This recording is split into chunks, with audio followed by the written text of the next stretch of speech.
L'école de demain, c'est une école qui fait de l'inclusion sociale. C'est une école qui va éviter que chaque année, près de 130 000 jeunes sortent du système éducatif sans aucun diplôme, même pas le baccalauréat, pardon, ni un diplôme professionnel.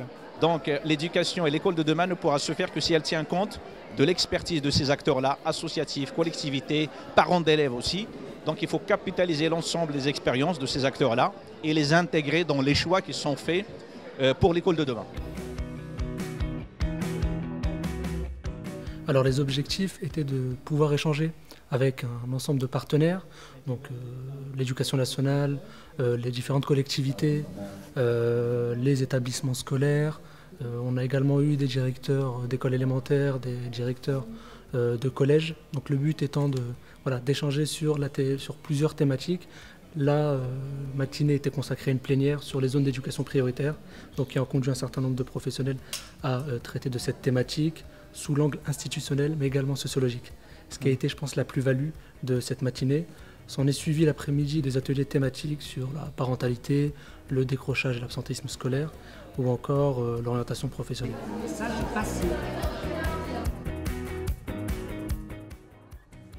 Du fait des retours qu'on a eus et des notes qu'on a pu prendre, on s'est rendu compte qu'on n'était pas resté seulement sur des constats, mais également sur des pistes de réflexion et des pistes d'action.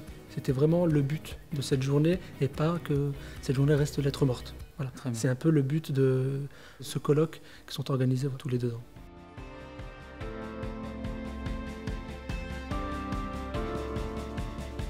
On commençait à construire ou mettre les premières pierres à cet édifice qu'est l'école pour demain.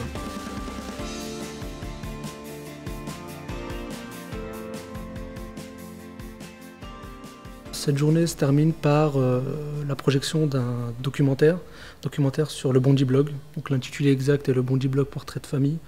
Donc on a choisi ce documentaire tout simplement parce qu'il alliait une double dimension. Citoyenneté à travers la création d'un média alternatif où des habitants de la banlieue, qui soient au chômage, qui travaillent, personnes âgées, une vraie mixité pour le coup, mixité qui n'est pas, qui est une critique un peu des quartiers dits prioritaires ou des quartiers difficiles.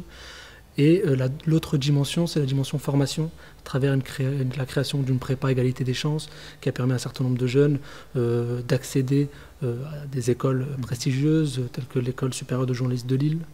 Donc voilà, un certain nombre de ces jeunes-là ont pu l'intégrer et ont pu, et ce qui a donné une autre image de la banlieue, parce qu'elle était, elle était racontée, ou je dirais plutôt contée parfois, par des habitants, mais avec une certaine objectivité, ce qui n'est pas forcément le cas dans les médias classiques. On parle de mes quartiers, je me reconnais pour une fois dans un média, tu vois. Et je décide de cliquer sur « Contactez-nous ». J'envoie un mail, on me répond tout de suite, tu vois.